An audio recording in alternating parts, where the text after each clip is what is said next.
So we left off with the motor. We got the motor in the frame.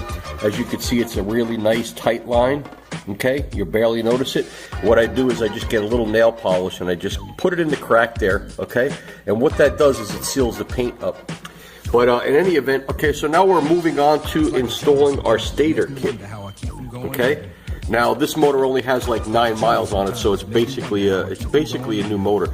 But in any event, because it's electronic and because it's electrical, what I decided to do is my good old reliable kerosene. Okay, what I do is I just get my little Q-tips here, and because it's electric, I clean everything in here. Okay, the main gear, I clean everything in here. I get the paper towels, I make sure that this is 100% clean. Okay, like I said, when you do things, you do them once. So what we'll do is we'll walk you through the whole process of installing a stator kit. So we're going to unbox everything, make sure we got all our parts, and we'll get back to you. Okay, so we got our new stator. This is the heavy duty kit. It's an import, but it's good quality stuff. I mean, I've used them before. I built a whole bunch of bikes, and I've always used these. What we do is we just get our wheel bearing grease, okay, which we use for everything. I use it for everything. I love this shit. So we get our wheel bearing grease. I have a Q-tip. You dip it in here. Okay, now in the port, you want to go in there. You want to put your grease all in there. Okay, it's not going to do any harm. I've done it a million times. Okay, there are fins, which makes this a little bit difficult to install. See those fins? That's like a sealing unit. It squeezes inside there. So what I'm going to do is I'm going to do exactly what I just said. I'm going to grease everything up, and we'll slide it through there, and we'll check back with you. My brother's doing fast on my mother's TV. Says she watches too much, it's just not healthy. All my children in the daytime, Dallas at night. Can't even see the game or the Sugar Ray fight. The bill collectors, they ring my phone and scare my wife when I'm not home. Got a bum education, double-digit inflation. Can't take the train to the job, there's a strike at the station. Alright, so as you can see, the stator is installed. Everything was cleaned, degreased. Okay, we did it all, you know, the right way. And here's your plug. And let me tell you, man, it was a little bit of an effort to, you know, that's just how it is. This is you know, it's a sealed unit, so I mean, you have those ribs on there, so it's not going to go through easily, but that's pretty much the easy way to do it. So now we'll walk you on to the next step of this whole thing.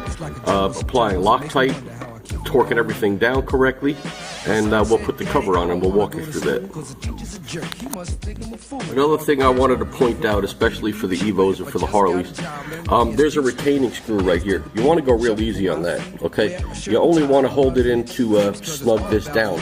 But see, the way I do it, okay, and it's probably not supposed to be, but I pull it all the way out to the last rib. You see that, the first rib? Now it can't go back in. You see what I'm trying to say? And also in here where the wire is being trailed, okay, it's nice and flush. That's the way I do it. That's the way it's always worked. See, now this can't go in. Now if I go to push my plug in, it can't come back out, okay? There's no excessive wire in here. It's flush in the recess. All right, so we've got our blue Loctite, okay? So what we're going to do is just install all four, okay? Now this is just, for me, it's a matter of feel. I don't even know what the real torque specs are.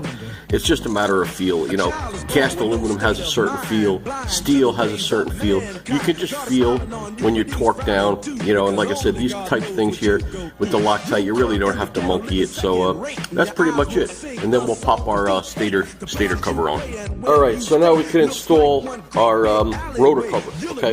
Now the heavy duty version, there's another place guys go wrong is they space it out wrong.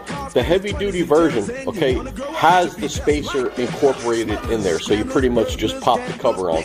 But as you can see, when I bought this motor, it didn't come with the sprocket shaft or the spacer, so I've got to order those two parts before I can actually slide the cover on permanently. But on the heavy duty Ultima version, all you do is just slide your cover on. You don't need that washer, okay?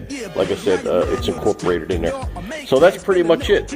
That's what it looks like. That's what it looks like installed, and that's pretty much it. But like I said, I got to get my sprocket shaft and spacer before I can put this on permanent. But I'm going to keep it on there for now, and I taped it up, you know, just to keep debris, you know, and steel dust and stuff from getting in there. But that's pretty much it, guys. I mean, it's really pretty simple, and anybody could do it. And like I said, there's a right way and a wrong way to do things.